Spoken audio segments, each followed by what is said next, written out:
Bonjour, aujourd'hui j'ai le plaisir d'être un petit moment avec Raphaël. Bonjour Raphaël. Bonjour.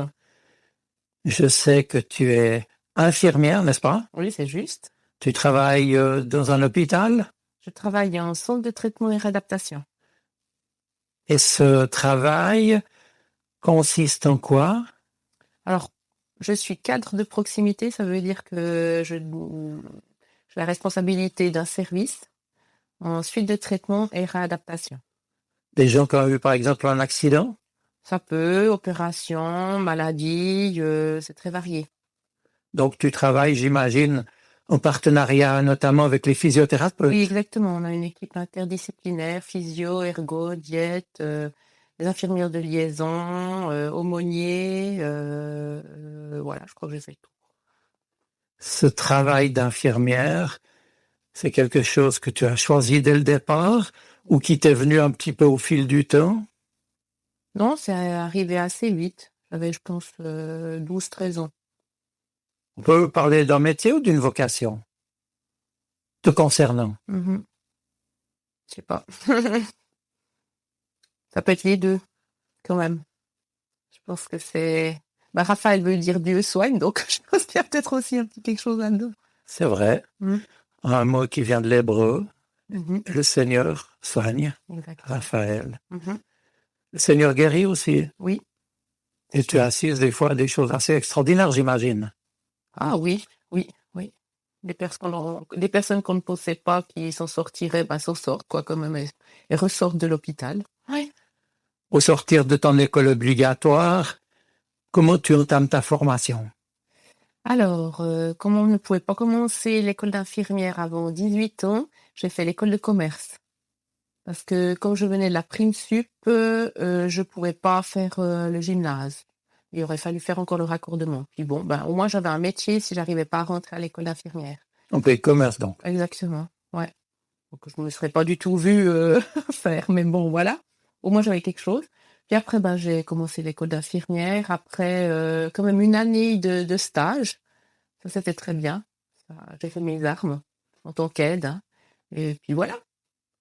Puis voilà, tu entres dans un hôpital. Mhm. Tu fais toujours le même travail depuis le début? Non, pas du tout. J'étais infirmière, puis maintenant je suis cadre, donc c'est pas du tout la même chose. Et comme infirmière, tu côtoyais des personnes d'un certain âge? Au début, j'étais en orthopédie, donc c'était plutôt des jeunes, et le sport et tout et tout. Et puis après, ben, j'ai fait plutôt de la réadaptation et des soins palliatifs. Palliatif. C'est pour les gens qui sont en fin de vie, c'est ça? Alors en tout cas, qui ont des maladies incurables, pas nécessairement en fin de vie. Qu'est-ce qu'on fait aux soins palliatifs? On est là pour que les gens puissent vivre au mieux leur dernier bout de chemin de vie. Et les conforts, on répond à tout ce qui est des symptômes perturbés par rapport aux maladies.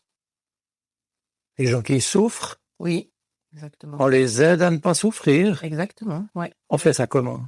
Alors, il y a tout plein de moyens. Bien sûr, bah, c'est l'antalgie, généralement. Donc, les contre-douleurs. Voilà, ce que je peux le dire en principal, ouais.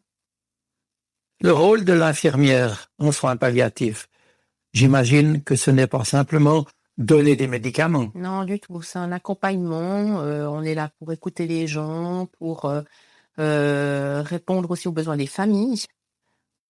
À l'approche d'une fin de vie, de la mort qui vient, est-ce que les gens sont angoissés? Oui, ça arrive.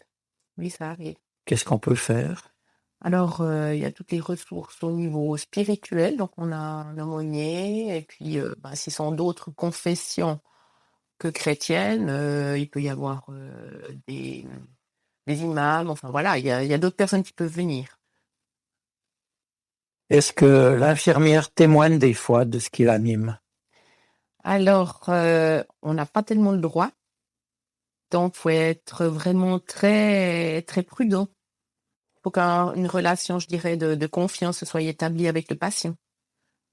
Toi-même, puisque là, on n'est pas dans le cadre de l'hôpital, mais dans un entretien qui passe avec les 5 minutes pour Dieu, tu partages la foi chrétienne? Oui, quand je peux, oui. J'ai une méthode un petit peu indirecte, c'est-à-dire qu'on a des calendriers où il y a les versets.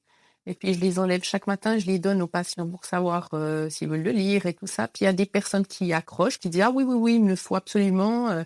Et puis là je peux en parler. Tu parles de versets, les versets bibliques. Oui, exactement les Un versets. calendrier qui présente un verset par jour. Exactement, ouais. Toi-même, tu es chrétienne? Oui. Comment tu es devenue chrétienne? Alors ça a commencé assez tôt. J'ai suivi en fait c'était d'abord l'école du dimanche, après le caté, puis là j'ai rencontré une dame qui m'a amenée à la foi, son témoignage, d'ailleurs que je rencontre toujours. On a toujours des relations.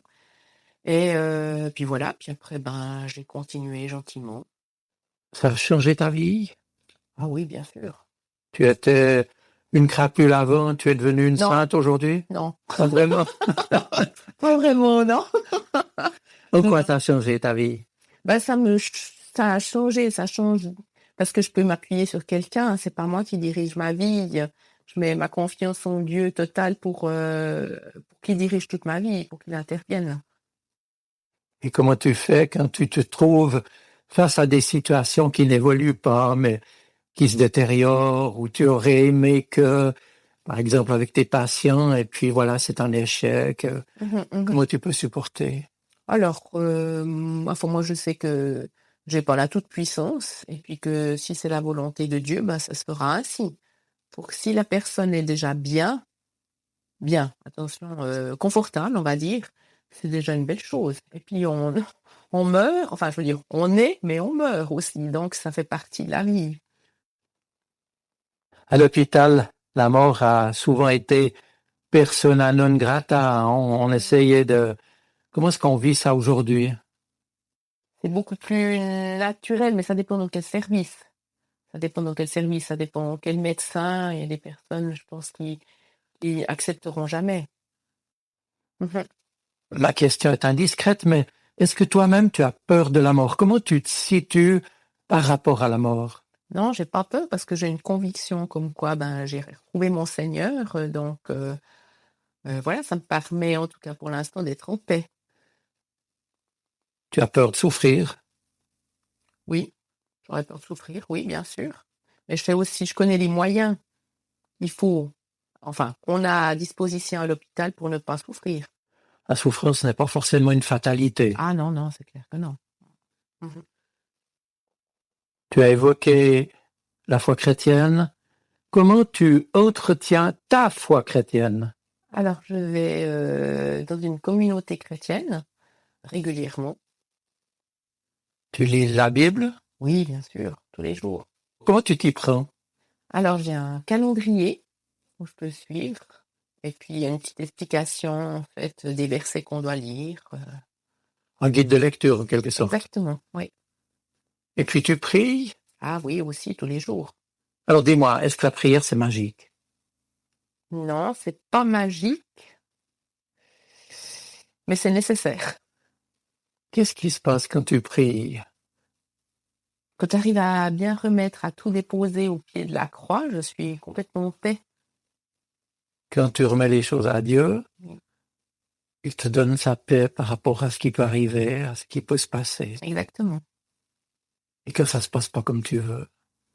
Ben, quand on arrive à remettre à Dieu, ça veut dire qu'on va accepter sa volonté. Donc c'est pas nécessairement notre volonté. C'est dur ça. C'est dur, c'est un bel exercice. Tu pries pour qui? Pourquoi? Alors je prie, ben, pour mes proches, pour, proches donc c'est famille, amis, pour certaines situations. Je prie aussi, ben, pour mon travail, pour mes passions, puis je prie pour moi, bien sûr. Et quand ça se passe pas comme tu le demandes, Ben, j'accepte parce que ça veut dire que c'est la volonté de Dieu. tu acceptes les choses comme elles sont. Est-ce qu'il y a une pointe de fatalisme? Non, c'est pas du fatalisme. Je sais que tout est entre les mains de Dieu et ben, je les ai déposés. Donc voilà, c'est pas ma volonté qui va se faire. Ce n'est pas du fatalisme, c'est de la confiance, en d'autres mots. Exactement, de la confiance, oui. Tu vas dans ta communauté chrétienne. Qu'est-ce qui fait que cette communauté est une ressource pour toi? Alors la qualité des messages et puis, la communion fraternelle aussi, les échanges qu'on peut avoir. Partage avec les autres. Oui, exactement. Est-ce que la musique, le chant est également une valeur importante pour toi? Oh là là, oui. Oh oui. Quoi? Oh là là, oui. J'aime beaucoup chanter. Tu aimes chanter. Ouais. Est-ce que ta communauté chrétienne a un rayonnement sur les autres? Oui, tout à fait. Donc, ils viennent notamment où je travaille, dans l'hôpital où je travaille, pour témoigner de leur foi. Ils viennent chanter, ils viennent jouer, et je sais que c'est très apprécié quand j'en parle avec les patients. Et tes collègues? Ça dépend. Ils acceptent, mais ça dépend. Ça les remet en question. Peut-être. Aujourd'hui, tu es cadre dans une unité de réadaptation. Tu cherches à aider les gens à retrouver leur force, leur mobilité, etc. Est-ce que tu as envisagé d'autres chemins possibles dans le cadre de ton métier? Alors, je suis pas vraiment dans les toutes jeunes au niveau du travail, donc j'essaye de me maintenir le plus possible dans ce que je fais, rester au top. Tu te formes constamment, bien sûr, pour pouvoir donner le meilleur de toi-même dans ton travail. Maintenant, qu'en est-il de ce contact avec tes patients? Est-ce qu'eux aussi t'apprennent des choses? Oh oui, bien sûr, oui, oui, oui. Plutôt dans le sens de leur histoire de vie et de ce qu'ils ont vécu et de comment ils affrontent la maladie et puis la vieillesse. Pas facile, la vieillesse. Ou non, ça va. Ça te fait peur, la vieillesse? Quand même, un peu, oui. En quoi? Perte de force, perte d'autonomie. Bon, je suis quelqu'un d'extrêmement indépendante, donc voilà, pas évident. T'as peur d'être à charge. Exactement, exactement. Est-ce que le fait d'être chrétienne t'aide à envisager le vieillissement qui sera pour plus tard, bien sûr, mais est-ce que ça t'aide à changer de vision des choses? Ah, clairement, clairement. Je sais que ma vie est entre les mains de Dieu, donc je lui fais confiance par rapport à ça aussi. Alors, puisque tu parles de confiance, aujourd'hui, nous sommes dans une période difficile. La guerre, la crise climatique, les crises de toutes sortes. Puis, C'est quoi ton espoir? mon espoir, c'est la souveraineté de Dieu et que je sais que c'est lui qui dirige toutes choses. Donc voilà, tout est entre ses mains. Eh bien, Raphaël, je te remercie infiniment pour ce moment partagé, précieux. Merci, Raphaël, et bonne suite à toi. Merci beaucoup. Merci à toi. Sa parole résonne dans mon cœur. Elle est vivante, elle parle. Elle m'aide à choisir, m'illumine. Elle est vivante, elle est poignante, elle touche mon cœur.